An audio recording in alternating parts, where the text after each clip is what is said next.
നിസ്കാരം നിസ്സാരമായി തള്ളിയവർക്കുള്ള 15 ശിക്ഷകളാണ് പറയാൻ പോകുന്നത്. 1. തുൻസഉൽ ബറക്കത്തു മിൻ ഉംരിഹി, ജീവിതത്തിൽ ബറക്കത്തുണ്ടാവുകയില്ല, അഥവാ ആയുസ് കുറയും. നിസ്കരിക്കാത്ത മനുഷ്യന് ആയുസ് കുറയും. രണ്ടാമത്തെ കാര്യം, തുംഹ സിമാഉ സ്വാലിഹീന മിൻ വജിഹിഹി, സ്വാലിഹീങ്ങളുടെ ലക്ഷണം അവൻ്റെ മുഖത്തുണ്ടാവുകയില്ല.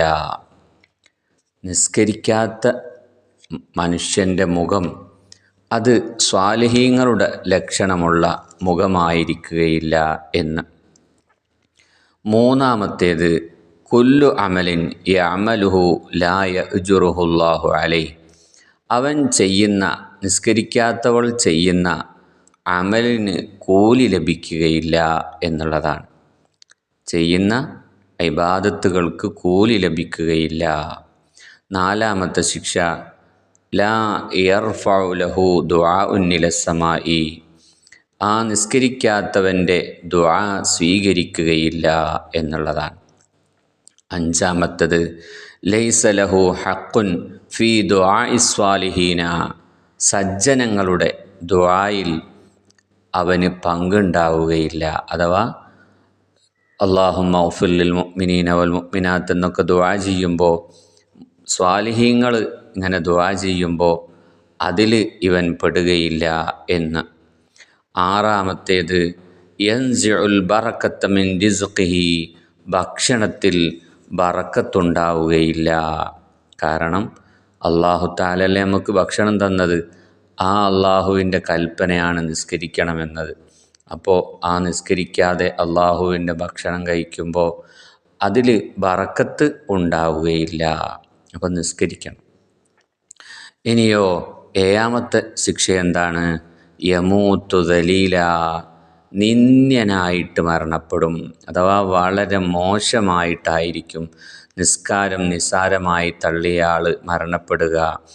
എട്ടാമത്തെ ശിക്ഷ, യമൂത്തു ജൂആ, വിശന്നവനായിട്ടായിരിക്കും മരിക്കുക. നിസ്കരിക്കാത്ത മനുഷ്യൻ വിശന്നവനായിട്ടായിരിക്കും മരിക്കുക. ഒൻപതാമത്തെ ശിക്ഷ, യമൂത്തു അതുഷാന, ദാഹമുള്ളവനായിട്ട് മരിക്കും. ശക്തമായ ദാഹമുണ്ടാവും. എത്രത്തോളം എന്നാണ്? വലൗ സുഖിയ ബിഹാറുദ്ദുനിയ മാ റവിയ മിൻ അതുഷിഹി, കടലിലെ മുഴുവൻ വെള്ളം കുടിച്ചാലും ദാഹം തീരില്ല, അത്രയും വലിയ ദാഹം ഉണ്ടാവും എന്ന്. നിസ്കരിക്കാത്തവൻ മരണപ്പെടുന്ന സമയത്ത്. അതുപോലെ 11ാമത്തെ ശിക്ഷ, യളീഖു അലൈഹിൽ ഖബ്റു ഹത്താ തഖ്തലിഫ അളലാഉഹു, വാരിയെല്ലുകൾ കോർക്കും വിധം ഖബർ അവനെ ഇടുക്കുന്നതാണ്. ഖബറിൽ വെച്ച് കഴിഞ്ഞാൽ നിസ്കരിക്കാത്ത മനുഷ്യനെ ഖബർ ഇടുക്കും, അത് വാരിയെല്ല് കോർത്തു പോകും, ആ രൂപത്തിൽ ഇടുക്കുമെന്നാണ്. 11ാമത്തെ ശിക്ഷ, യൂഖദു അലൈഹിൽ ഖബ്റു നാറൻ ഫയതഖല്ലബു അലൽ ജംരി ലൈലൻ വനഹാറ, രാവിലെയും വൈകുന്നേരവും ഖബറിൽ തീ ആളി കത്തിക്കൊണ്ടിരിക്കും എന്നുള്ളതാണ്. 12ാമത്തെ ശിക്ഷ, യുസല്ലിത്തു അലൈഹി ഫി ഖബ്രിഹി സുഅബാൻ, ഖബറിൽ ഒരു പാമ്പിനെ ഏൽപ്പിക്കും. അതിൻ്റെ പേര് ഇസ്മുഹു ഷുജാഉൽ അഖ്റ, ഷുജാഉൽ അഖ്റ എന്നാണ് ആ പാമ്പിൻ്റെ പേര്. തീയിനാലാണ് അതിൻ്റെ കണ്ണുകളുള്ളത്, തീ പുറപ്പെടും അതിൻ്റെ കണ്ണിൽ നിന്ന്. മാത്രമല്ല വഅൾഫാറുഹു മിൻ ഹദീദ്, അതിൻ്റെ നഖങ്ങളൊക്കെ ചെമ്പിൻ്റെ നഖങ്ങളാണ്. യുക്കല്ലിമുൽ മയ്യിത്ത, എന്നിട്ട് ഈ നിസ്കരിക്കാത്ത മനുഷ്യനോട് ഈ പാമ്പ് സംസാരിക്കും. എന്നിട്ട് പറയും, അന ഷുജാഉൽ അഖ്റ, ഞാനാണ് ഷുജാഉൽ അഖ്റ. അതിൻ്റെ ശബ്ദം ഇടിനാദം പോലെയാണ് എന്നാണ് ആ പാമ്പിൻ്റെ ശബ്ദം. എന്നിട്ട് ഈ പാമ്പ് പറയും, എന്നെ റബ്ബ് ഏൽപ്പിച്ചതാണ്, നീ സുബഹി നിസ്കാരം നിസ്കരിക്കാത്തത് കൊണ്ട് ഇലാ ബാദി തുലൂഇ ശംസി, സൂര്യൻ ഉദിക്കുന്നത് വരെ നിന്നെ കൊത്താൻ വേണ്ടി എന്നെ ഏൽപ്പിച്ചതാണ്. അതുപോലെ നീ ളുഹർ നിസ്കരിക്കാത്തത് കൊണ്ട് അസർ വരെ കൊത്താൻ വേണ്ടി എന്നെ ഏൽപ്പിച്ചതാണ്. അതുപോലെ നീ അസർ നിസ്കരിക്കാത്തത് കൊണ്ട് മഗ്രിബ് വരെ നിന്നെ കൊത്താൻ ഏൽപ്പിച്ചിരിക്കുകയാണ്. നീ മഗ്രിബ് നിസ്കരിക്കാത്തത് കൊണ്ട് ഇശാ വരെ എന്നെ കൊത്താൻ ഏൽപ്പിച്ചിരിക്കുകയാണ്. ഇശാ നീ നിസ്കരിക്കാത്തത് കൊണ്ട് സുബഹ് വരെ നിന്നെ കൊത്താൻ വേണ്ടി എന്നെ ഏൽപ്പിച്ചിരിക്കുകയാണ് എന്ന് ഈ ശുജാഉൽ അഖർ എന്ന പാമ്പ് പറയുമെന്നാണ്. എന്നിട്ട് ഓരോ കൊത്തും ഈ പാമ്പ് കൊത്തുന്ന സമയത്ത് 70 മുഴം ഭൂമിയുടെ അടിയിലേക്ക് ഈ നിസ്കരിക്കാത്ത മനുഷ്യൻ പോകുമെന്നാണ്. ഇതിങ്ങനെ ആവർത്തിച്ചു കൊണ്ടിരിക്കും, ഖിയാമത്ത് നാൾ വരെ ഇങ്ങനെ ഉണ്ടാവും എന്നാണ് നിസ്കരിക്കാത്ത മനുഷ്യന് ഖബറിൽ. നിങ്ങൾ ആലോചിച്ച് നോക്കൂ. മാത്രമല്ല 13ാമത്തെ ശിക്ഷ ഫഷിദ്ദത്തുൽ ഹിസാബ്, ശക്തമായ ചോദ്യമാണ്. ഖബറിൽ ശക്തിയായ ചോദ്യമുണ്ടാവും പരലോകത്ത് വെച്ച്. എന്തുകൊണ്ട് നീ നിസ്കരിച്ചില്ല എന്നുള്ള, നിനക്ക് എല്ലാ സൗകര്യങ്ങളും തന്നില്ലേ, എന്തുകൊണ്ട് നീ നിസ്കരിച്ചില്ല എന്ന ശക്തമായ ചോദ്യമാണ്. മാത്രമല്ല 14ാമത്തെ ശിക്ഷ വസഖത്തുർ റബ്ബി, അള്ളാഹുവിൻ്റെ കോപമാണ്, ശക്തമായ അള്ളാഹുവിൻ്റെ കോപം.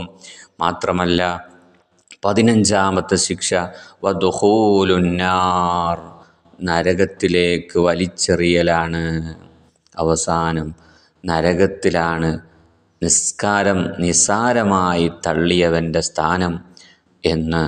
അപ്പോൾ ഈ നിസ്കരിക്കാത്തവന്, നിസ്കാരം നിസാരമായി കാണുന്ന ആൾക്ക് 15ഓളം ശിക്ഷകൾ കിതാബുകളിൽ മഹാന്മാർ രേഖപ്പെടുത്തുകയാണ്.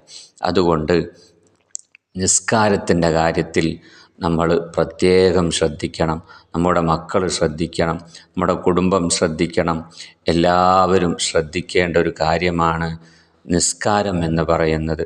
റജബ് മാസത്തിൽ നബി സല്ലല്ലാഹു അലൈഹി വസല്ലം തങ്ങളുടെ ഇസ്രാ യാത്രയിലാണല്ലോ നബി സല്ലല്ലാഹു അലൈഹി വസല്ലം തങ്ങൾക്ക് 5 വക്ത് നിസ്കാരം നൽകിയിട്ടുള്ളത്. നബി സല്ലല്ലാഹു അലൈഹി വസല്ലം തങ്ങൾക്കും ഉമ്മത്തിനും നൽകിയിട്ടുള്ളത്. അതുകൊണ്ട് ആ നിസ്കാരം നമ്മൾ മുറുകെ പിടിക്കണം. ആ നിസ്കാരം കറക്റ്റായിട്ട് നമ്മൾ നിസ്കരിക്കണം. എന്നാൽ മാത്രമേ നമുക്ക് രക്ഷപ്പെടാൻ കഴിയുകയുള്ളൂ.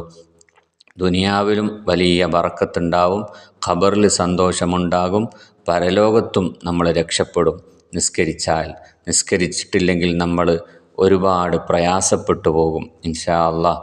അല്ലാഹു സുബ്ഹാനഹു വ തആല നല്ല ഭക്തിയോടുകൂടി 5 വക്തും കറക്റ്റായിട്ട് ആയിട്ട് തന്നെ, നല്ല ഭക്തിയോടുകൂടി തന്നെ സ്വീകരിക്കപ്പെടുന്ന രൂപത്തിൽ നിസ്കരിക്കാൻ നമുക്കും കുടുംബത്തിനും ബന്ധപ്പെട്ട എല്ലാവർക്കും അല്ലാഹു തൗഫീഖ് നൽകുമാറാവട്ടെ. അല്ലാഹു തൗഫീഖ് നൽകുമാറാവട്ടെ. അല്ലാഹു തൗഫീഖ് നൽകി അനുഗ്രഹിക്കുമാറാവട്ടെ.